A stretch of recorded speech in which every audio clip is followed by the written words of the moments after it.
വിശദമായ വാർത്തകളിലേക്ക്. കഴിഞ്ഞ ദിവസങ്ങളിൽ നമ്മൾ റിപ്പോർട്ട് ചെയ്ത അവയവ കച്ചവടവുമായി ബന്ധപ്പെട്ടുള്ള വളരെ സുപ്രധാനമായ ഒരു വാർത്തയാണ് ഇന്ന് നമ്മൾ പുറത്തു കൊണ്ടുവരുന്നത്. സംസ്ഥാനത്തെ അവയവ മാറ്റ ശസ്ത്രക്രിയകൾ സംബന്ധിച്ച കൃത്യമായ കണക്കുകൾ സ്വകാര്യ ആശുപത്രികൾ സർക്കാർ സംവിധാനങ്ങൾക്ക് നൽകുന്നില്ല. KSOTO അഥവാ Kerala state organ and tissue transplant organisation എന്ന സർക്കാർ സംവിധാനത്തിലാണ് ആശുപത്രികൾ ഈ വിവരങ്ങൾ നൽകേണ്ടത്. എന്നാൽ KSOTOയ്ക്ക് എന്താണ് ആശുപത്രികളിൽ നടക്കുന്നത് എന്നത് സംബന്ധിച്ച് കൃത്യമായ ഒരു ധാരണയുമില്ല. KSOTO വെബ്സൈറ്റിൽ പ്രസിദ്ധീകരിച്ചിരിക്കുന്ന കണക്കുകളിൽ വലിയ തെറ്റുകളാണുള്ളത്. KSOTOയിൽ നിന്ന് നേരിട്ട് കണക്ക് നൽകാൻ വിസമ്മതിച്ചതിനാൽ ഞങ്ങൾക്ക് അവരുടെ പ്രതികരണം അവരെ അറിയാതെ പകർത്തേണ്ടി വന്നു.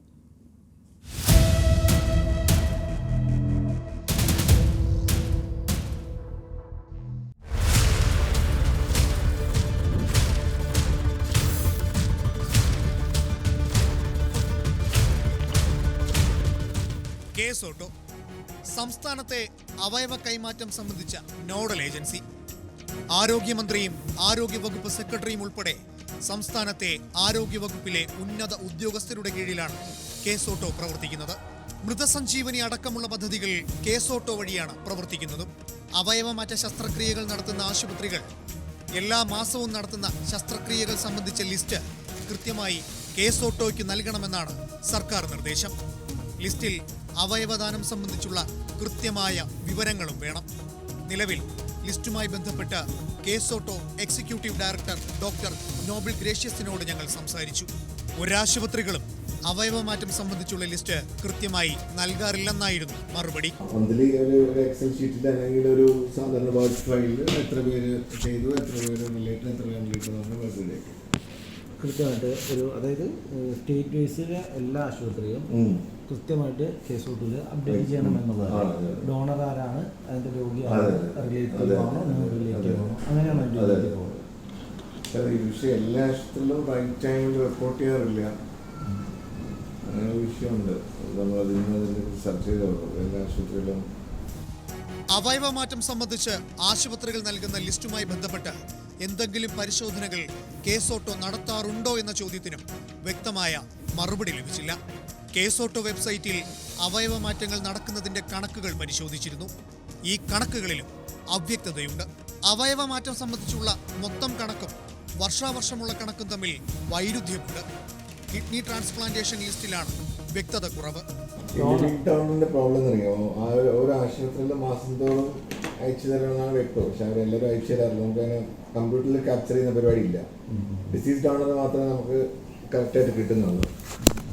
ലിവിംഗ് ഡോണറിന്റെ മറ്റേ ഈ കണക്കിന്റെ കാര്യം നടത്തുന്നത്. KSOTO നൽകിയിരിക്കുന്ന ലിസ്റ്റ് പ്രകാരം കോട്ടയം കാരിത്താസ് ആശുപത്രിയിൽ 2022 1 2023 6 വൃക്കമാറ്റിവെക്കൽ ശസ്ത്രക്രിയകളാണ് നടന്നിരുന്നത്.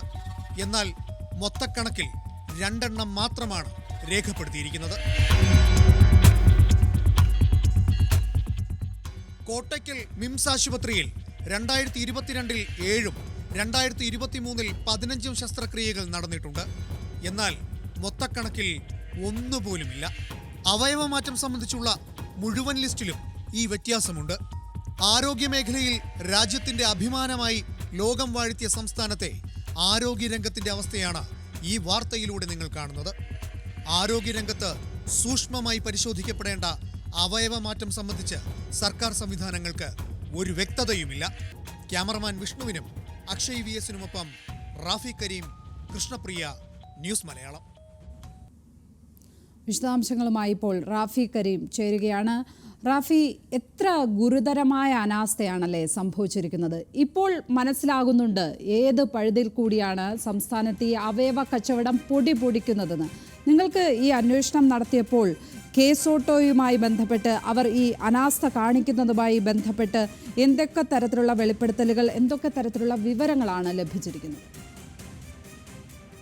ലക്ഷ്മി, ഈ അന്വേഷണവുമായി ബന്ധപ്പെട്ട് ആദ്യം നടത്തിയ അന്വേഷണങ്ങളിൽ നിന്ന് തന്നെ നമുക്ക് മനസ്സിലായിരുന്നു സർക്കാർ സംവിധാനങ്ങളിൽ പിഴവുണ്ട് എന്നുള്ളത്. ആ പിഴവ് ദുരുപയോഗിച്ചാണ് ഇത്തരത്തിൽ അവയവ മാഫിയ കേരളത്തിൽ സജീവമായി പ്രവർത്തിക്കുന്നത് എന്നും ഞങ്ങൾക്ക് മനസ്സിലായിരുന്നു. ഈ സർക്കാർ സംവിധാനം എന്ന് പറയുമ്പോൾ അവയവമാറ്റവുമായി ബന്ധപ്പെട്ട് സംസ്ഥാന സർക്കാരിന്റെ നോഡൽ ഏജൻസിയാണ് case auto, Kerala state organ and tissue transplant organisation. ഇതിന് കീഴിലാണ് മൃതസഞ്ജീവിനി അടക്കമുള്ള പദ്ധതികൾ വരുന്നത്. ഈ പദ്ധതികൾ അടക്കം അട്ടിമറിച്ചുകൊണ്ടാണ് അവയവ മാഫിയ സംസ്ഥാനത്ത് പ്രവർത്തിക്കുന്നതെന്നും എന്നാൽ കേസ് ഓട്ടോയ്ക്ക് അവയവമാറ്റം സംബന്ധിച്ചുള്ള കാര്യങ്ങളിൽ വ്യക്തതയില്ല എന്നുള്ളതായിരുന്നു ഞങ്ങളുടെ അന്വേഷണത്തിൽ നിന്ന് മനസ്സിലായത്. ഇതിന്റെ അടിസ്ഥാനത്തിലാണ് കേസ് ഓട്ടോയിൽ നിന്ന് ഇതുമായി ബന്ധപ്പെട്ട് വിവരങ്ങൾ ശേഖരിക്കാൻ ഞങ്ങൾ തീരുമാനിച്ചത്. തുടർന്ന് ഈ അവയവമാറ്റവുമായി ബന്ധപ്പെട്ട് ലൈവ് ഓർഗൻ ട്രാൻസ്പ്ലാന്റേഷന്റെ വിശദമായ വിവരങ്ങൾ എടുക്കുന്നതിന് വേണ്ടി ഞങ്ങൾ കേസ് ഓട്ടോ വെബ്സൈറ്റിൽ കയറി. ഈ വെബ്സൈറ്റിൽ ഇതുമായി ബന്ധപ്പെട്ട വിവരങ്ങൾ നൽകിയിരുന്നു. എന്നാൽ ഈ വിവരങ്ങൾ പരിശോധിച്ചതിൽ നിന്ന് ഞങ്ങൾക്ക് മനസ്സിലായത് ഈ ആശുപത്രികൾ വർഷാവർഷം നൽകുന്ന കണക്കും കേസ് ഓട്ടോ വെബ്സൈറ്റിലെ ടോട്ടൽ കണക്കും തമ്മിൽ വലിയ വൈരുദ്ധ്യമുണ്ട് എന്നുള്ളതായിരുന്നു. 5 വർഷത്തെ കണക്ക് മാത്രമായിരുന്നു ആദ്യഘട്ടത്തിൽ ഈ വെബ്സൈറ്റിൽ ഉണ്ടായിരുന്നത്. പിന്നീട് കേസ് ഓട്ടോയുടെ തിരുവനന്തപുരം മെഡിക്കൽ കോളേജിലുള്ള ഓഫീസിൽ നേരിട്ട് എത്തേണ്ട ഒരു സാഹചര്യം ഞങ്ങൾക്ക് വന്നു. കേസ് ഓട്ടോയുടെ മൊബൈൽ നമ്പറുകളിലും ഒപ്പം തന്നെ ഇതുമായി ബന്ധപ്പെടേണ്ട നമ്പറുകളിലെല്ലാം വിളിച്ചത് ലഭിക്കാതെ വന്നതോടുകൂടിയാണ് ഞങ്ങൾ തിരുവനന്തപുരത്തെ ഓഫീസിൽ നേരിട്ടെത്തുന്നത്.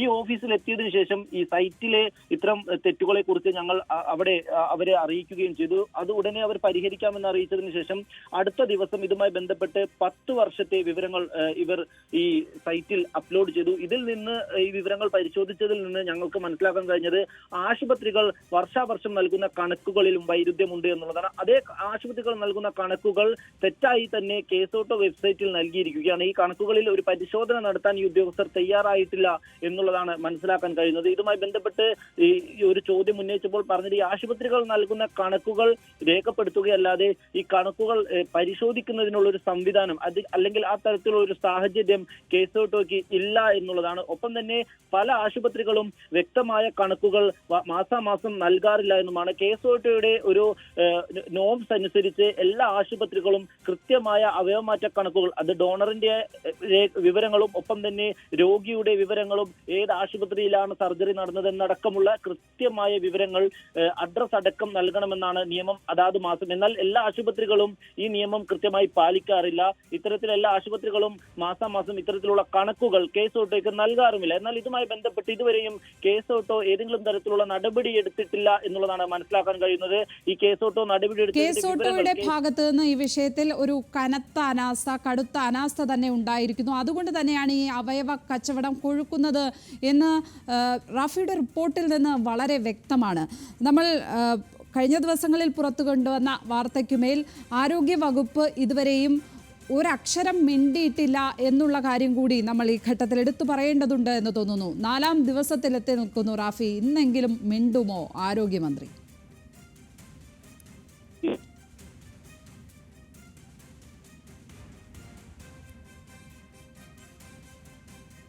എത്തിയുമോ ഫോണിലും നമ്മൾ നിരന്തരം ബന്ധപ്പെട്ടിരുന്നു. എന്നാൽ ഇതുമായി ബന്ധപ്പെട്ട് പ്രതികരിക്കാൻ ഇതുവരെയും ആരോഗ്യമന്ത്രി തയ്യാറായിട്ടില്ല എന്ന് വേണം മനസ്സിലാക്കാൻ. ഇന്ന് ആരോഗ്യമന്ത്രി ഇതുമായി ബന്ധപ്പെട്ട് പ്രതികരിക്കുകയാണെങ്കിൽ ഈ കേസ് ഓട്ടോയുടെ വീഴ്ചയിലടക്കം മന്ത്രി മറുപടി പറയേണ്ടി വരും. കാരണം കേസ് ഓട്ടോയുടെ ഗവേണിംഗ് ബോഡിയിൽ പ്രധാനപ്പെട്ട സ്ഥാനമുള്ളയാളാണ് ആരോഗ്യമന്ത്രി. ഒപ്പം തന്നെ സംസ്ഥാനത്തെ ആരോഗ്യ വകുപ്പിലെ ഉന്നത ഉദ്യോഗസ്ഥരും കേസ് ഓട്ടോയുടെ ഗവേണിംഗ് ബോഡിയിലുള്ളതാണ്. ഒപ്പം തന്നെ കേസ് ഓട്ടോയുടെ എക്സിക്യൂട്ടീവ് ഡയറക്ടർ നോബിൾ ഗ്രേഷ്യസ്, അദ്ദേഹം സംസ്ഥാനത്തെ ആരോഗ്യ വകുപ്പിലെ ഉന്നത പദവി വഹിക്കുന്നയാളാണ്. ഇവരെല്ലാം തന്നെ ചേർന്നാണ് ഈ കേസ് ഓട്ടോ എന്നുള്ള സംവിധാനം അത് സംസ്ഥാനത്ത് നടത്തിക്കൊണ്ടു പോകുന്നത്. ഈ സംസ്ഥാനത്തെ സംബന്ധിച്ചിടത്തോളം അവയവമാറ്റവുമായി ബന്ധപ്പെട്ടുള്ള നോഡൽ ഏജൻസിയാണ് കേസ് ഓട്ടോ. സംസ്ഥാനത്തെ അവയവമാറ്റത്തിന്റെ ഏറ്റവും അധികം ഉത്തരവാദിത്വം വഹിക്കുന്നതും ഒപ്പം തന്നെ സംസ്ഥാനത്തെ അവയവമാറ്റ ശസ്ത്രക്രിയകളുമായി ബന്ധപ്പെട്ടുള്ള കാര്യങ്ങൾ സൂക്ഷ്മമായി പരിശോധിക്കേണ്ടതുമായ ചുമതല കേസ് ഓട്ടോയുടെ പക്കലാണുള്ളത്. എന്നാൽ ഈ ഏജൻസി നിർജീവമായിരിക്കുന്നു എന്നുള്ളതാണ് നമുക്ക് മനസ്സിലാക്കാൻ കഴിയുന്നത്. ആശുപത്രികൾ നൽകുന്ന സ്വകാര്യ ആശുപത്രികൾ നൽകുന്ന വിവരങ്ങൾ ശേഖരിച്ചു വയ്ക്കുക മാത്രമാണ് ഈ ഏജൻസി നിലവിൽ ചെയ്യുന്ന ജോലി എന്നുള്ളതാണ് നമുക്ക് മനസ്സിലാക്കാൻ കഴിയുന്നത്. അതിനപ്പുറത്തേക്ക് ഇത്തരം പരാതികൾ ലഭിച്ചാലോ അല്ലെങ്കിൽ ഇതുമായി ബന്ധപ്പെട്ട് സംശയങ്ങൾ വന്നാലോ ആശുപത്രികൾക്കെതിരെ ആരോപണങ്ങൾ വന്നാലോ കേസ് ഓട്ടോ പരിശോധിക്കുന്നില്ല എന്നുള്ളത് വേണം നമുക്ക് മനസ്സിലാക്കാൻ. അത്തരത്തിൽ പരിശോധിച്ചിരുന്നുവെങ്കിൽ സംസ്ഥാനത്തെ അവയവമാറ്റവുമായി ബന്ധപ്പെട്ട് ഇത്രമേൽ വലിയ മാഫിയ തഴച്ചു വളരില്ല ഇരുന്നു എന്നുള്ളതാണ് നമുക്ക് മനസ്സിലാക്കാൻ കഴിയുന്നത്. കേസ് ഓട്ടോയുടെ ഭാഗത്ത് ഗുരുതര വീഴ്ചയാണ് ഉണ്ടായിരിക്കുന്നത്. സ്വകാര്യ ആശുപത്രികൾ സർക്കാരിന് വിവരം നൽകുന്നില്ല. അവയവ മാറ്റത്തിനുള്ള സർക്കാരിൻ്റെ നോഡൽ ഏജൻസിയാണ് കേസ് ഓട്ടോ. കേസ് ഓട്ടോയ്ക്ക് സ്വകാര്യ ആശുപത്രികൾ അവയവ മാറ്റവുമായി ബന്ധപ്പെട്ട വിവരങ്ങൾ നൽകുന്നില്ല എന്നുള്ള വിവരമാണിപ്പോൾ റാഫി കരീം പങ്കുവച്ചത്.